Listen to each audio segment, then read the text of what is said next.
বরং একটা কথা কি জানেন, এই সত্য উচ্চারণটা করলে অনেকে আমার আহলে হাদিস বানিয়ে দিবে। সেটা হচ্ছে নামাজের পরপর এই সম্মিলিত দোয়ার কারণে নামাজের সালামের পরপর যে সুন্নত আমলগুলো আছে ওগুলো ছুটে যায়। এটা কিন্তু চরম বাস্তবতা। 33 বার সুবহানাল্লাহ, 33 বার আলহামদুলিল্লাহ, 33 বার আল্লাহু আকবার আপনি মুনাজাত করে এই সুন্নতে দাঁড়ায় যান, ওই সুন্নত আপনি কখন আদায় করলেন?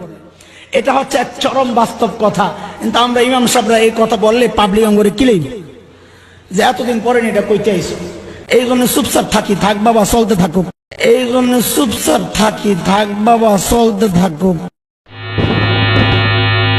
যা সুন্নাত তাই করতে হবে। তোমার সমাজ দিয়ে লাথি মারি তোমার সমাজকে আমি।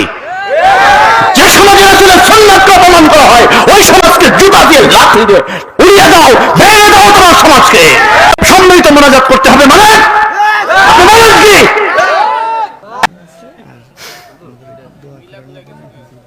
কিসের দোয়া? তো দোয়া তো আমরা করবো, কিসের সিস্টেম? আমারে বসায় রেখে আপনি কি বেদাতি দোয়া করতে যাচ্ছেন?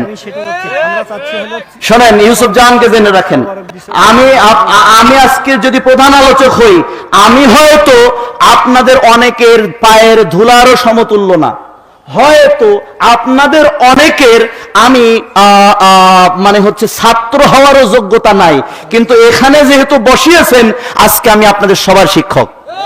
অতএব আমারটা মানতে আপনি বাধ্য, আমরা আমি আপনাকে সাইজ করে যাব। অত সহজ মনে করার উপায় নেই। আর আপনাদের সাইজে টাকা দিতে হবে, মসজিদে কাজ চলবে, কোনো কথা নেই।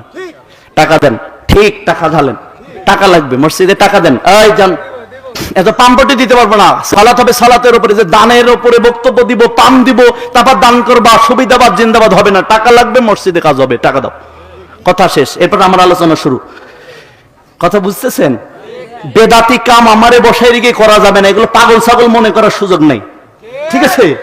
যা সুন্নাত তাই করতে হবে। তোমার সমাজ দিয়ে লাথি মারি তোমার সমাজকে আমি। যে সমাজে রাসূলের সুন্নাতকে অপমান করা হয় ওই সমাজকে জুতা দিয়ে লাথি দিয়ে উড়িয়ে দাও, ভেঙে দাও তোমার সমাজকে। ওই সমাজ প্রতিষ্ঠা করো যে সমাজ 1450 বছর আগে প্রতিষ্ঠা হয়েছে। আল্লাহ বলেছেন তাফতারিকু হাদিহি উম্মতুন সালাসা ওয়া সাবঈনা, আমার উম্মত 73 দলে বিভক্ত হয়ে যাবে, কুল্লুহুম ফিন্নার, সবাই জাহান্নামে যাবে, ইল্লা ওয়াহিদা, একটা দল হবে। সাহাবা বললেন কারা সদল? বলেন মান আলাইহি ওয়াসহাবি, আজকের দিনে আমি এবং আমার সাহাবারা যে নীতি যে গতি যে আমলের উপর প্রতিষ্ঠিত আছি ওভাবেই যারা আমল করবে তারাই জান্নাতে যাবে। আমি বসে আছি, অন্য বেদাতি হুজুর দিয়ে সম্মিলিত মোনাজাত করতে হবে মানে আপনি বলেন কি? দোয়া আমি করবো, দোয়ার পদ্ধতি আমি জানি, আমি মুহাদ্দিস, আমি হাদিস পড়াই। অতএব টাকা দেন, মসজিদে কাজ চলবে, আলোচনার জায়গায় চলবে। বেদাতি সিস্টেম মেনে নেওয়া হবে না বাংলার জমিনে। বলছিলাম সম্মিলিত প্রত্যেকের একাকী মোনাজাত করা সুন্নাত। প্রত্যেক দিন সকালে সন্ধ্যায় শেষ রাত্রে আল্লাহর কাছে হাত পেতে দোয়া করবেন। আল্লাহ রাসূল বলছেন আল্লাহর কোন বান্দা যখন হাত তুলে আল্লাহর কাছে দোয়া করে, আল্লাহ সে হাতকে শূন্য হাতে বিদায় দিতে আল্লাহর লজ্জা লাগে।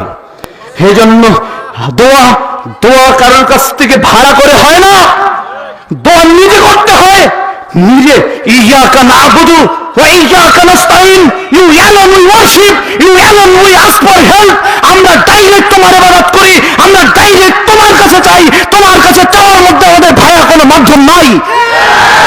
আল্লাহর কাছে চাওয়ার জন্য কোনো ভায়া মাধ্যম ধরতে হয় না, হুজুর ধরতে হয় না, ঠিক কিনা? অতএব দোয়া শিখো।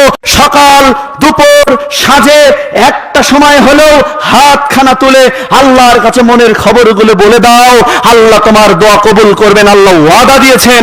খালি কবুল করবেন না, আর দোয়া, আমার নবী বলছেন আর দোয়া হুয়াল ইবাদাহ, তোমরা দোয়া করবে, কারণ দোয়া তো দোয়া না, দোয়া ইবাদত। দোয়া কি? ইবাদত। কিন্তু ইবাদত যদি হুজুরের নিয়মে করা হয় তার নাম হয় বেদাত, আর ইবাদত যখন রাসূলের নিয়মে হয় সেটার নাম হয় সুন্নাত।